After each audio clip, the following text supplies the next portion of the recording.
saya makin meyakini apa yang saya yakini sebelumnya, bahwa Pak Prabowo ini yang saya lihat adalah kalau di pidato tuh garang. Maka oleh para pendukungnya, mungkin di luar Bang Ade ya, karena saya belum pernah mendengar Bang Ade memuji-muji Prabowo misalnya, Pak Prabowo ini kuat, Pak Prabowo ini apa namanya, ya memperlihatkanlah beliau ini macan, begitulah kira-kira ya kan, singa gitu ya, macam-macam gitu. Karena memang Pak Prabowo kalau pidatonya begitu kan, kita tahu semua tuh. Tapi pidato yang menggelegar ini, yang memperlihatkan macan singa ini, di lapangannya nggak kelihatan tuh. Di lapangannya nggak kelihatan tuh. Kan kalau kita melihat Bung Rey mengatakan berapi-api, ya kan? Pertanyaan saya, apakah Bung Rey pernah berbicara langsung dengan Pak Prabowo? Pertanyaan saya kan itu. Ini kayak kita hidup di tahun 70-an.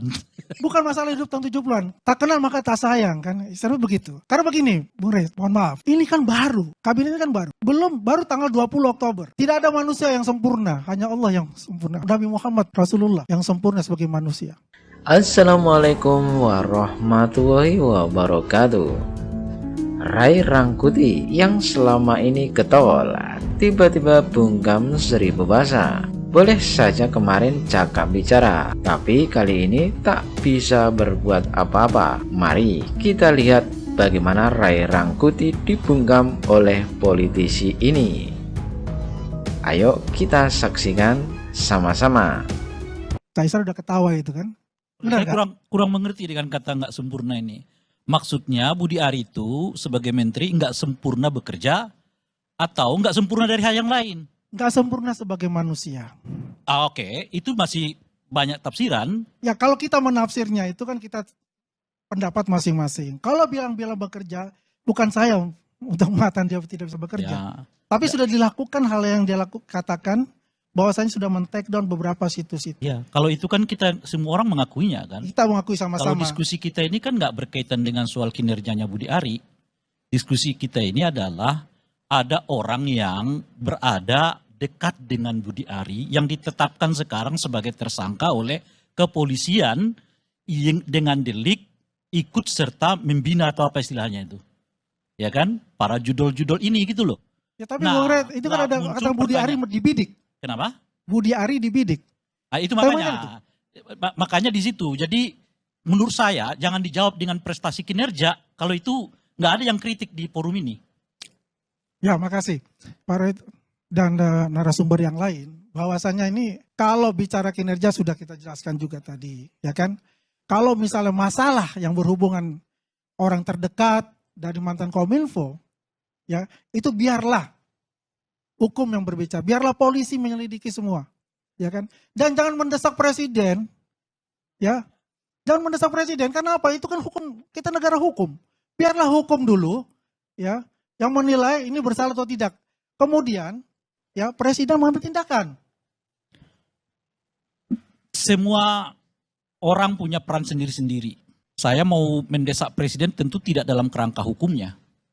Saya mendesak presiden itu dalam kerangka pidatonya ingin bersih-bersih orang-orang kabinetnya. Ini ada diskusi tentang satu peristiwa hukum yang erat kaitannya dengan menteri yang sekarang bekerja bersama beliau.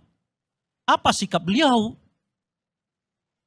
Nah, soal apa sikapnya ya terserah Pak Prabowo. Apakah cukup mendiamkannya seperti yang sekarang? Atau misalnya sementara ya saya mengambil tindakan dulu untuk ini, kan kita nggak tahu. Tentu dia tidak akan bisa sampai ke soal apa namanya itu bersalah, tidak bersalah. Itu bukan pekerjaan beliau. Kita semua tahu soal itu. Ya saya rasa sudah ada gambaran dari Pak Prabowo itu sendiri untuk itu, ya kan. Cuma kan kita tidak bisa sampai sentuh untuk masalah itu. Yang jelas adalah kita sama-sama, kami mengajaklah semua teman-teman, kritik boleh berikan solusi dan kita sama-sama membangun negeri ini. Membangun bangsa ini terhadap apa? Kejahatan judi online tersebut. Ke Solo lagi, makan malam.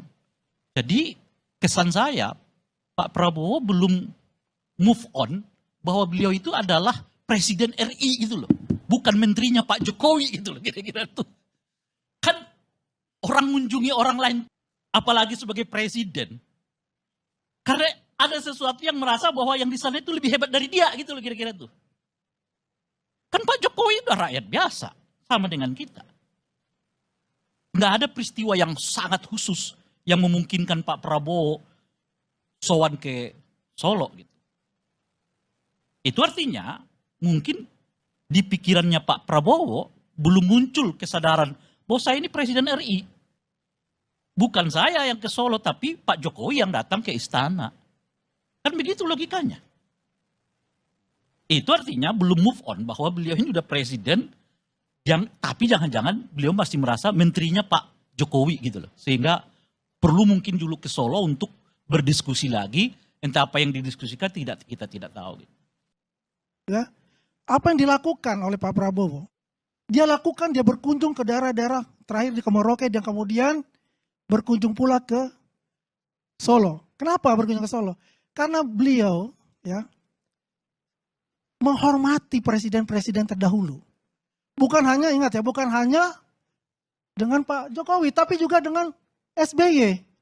Kalau saya itu lebih tertarik kepada nasi gorengnya malah. Kenapa nasi gorengnya di situ? Semuanya kan politik nasi goreng kalau kita lihat. Nah, insya Allah begitu. Ya kan? Karena apa? Dalam politik nasi goreng itu semua persoalan-persoalan terdahulu, persoalan sekarang dan persoalan akan datang dirembuk bersama-sama. Dan nantinya juga saya berharap nanti ada Presiden Round Table Club. Di situ ya, presiden sekarang, presiden terdahulu itu membicarakan kemajuan-kemajuan apapun yang akan terjadi untuk Indonesia ke depan. Saya ini kan diolok-olok banyak orang juga karena saya orang yang kelihatan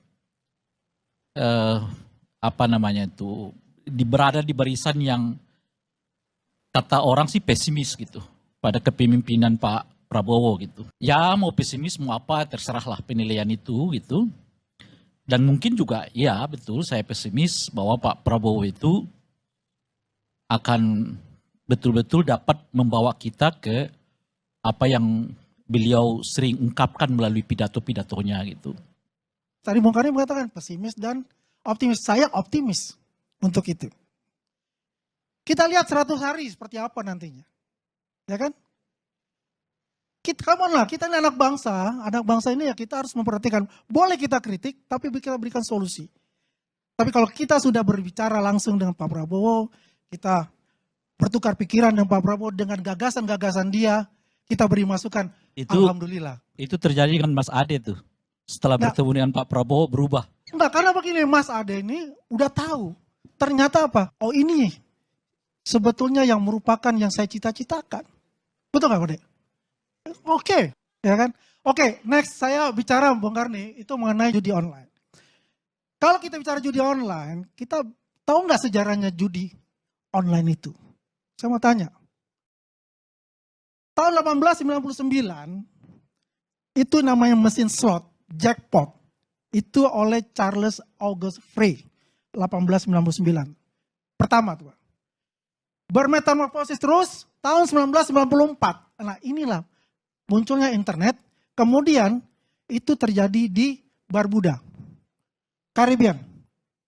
Itulah munculnya judi online di sana. Kenapa muncul di sana? Karena di sana itu free trade zone. Bebas Pak di sana. Bebas teks.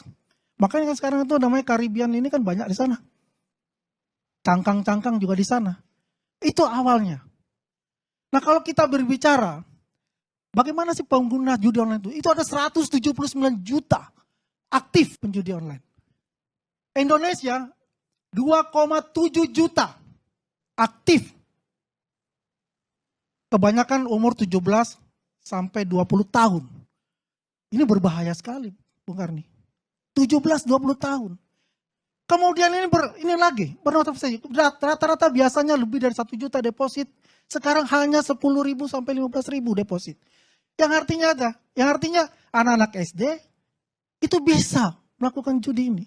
Pertanyaan saya, apakah ini ada proksi dari luar untuk menghancurkan bangsa kita lewat judi online?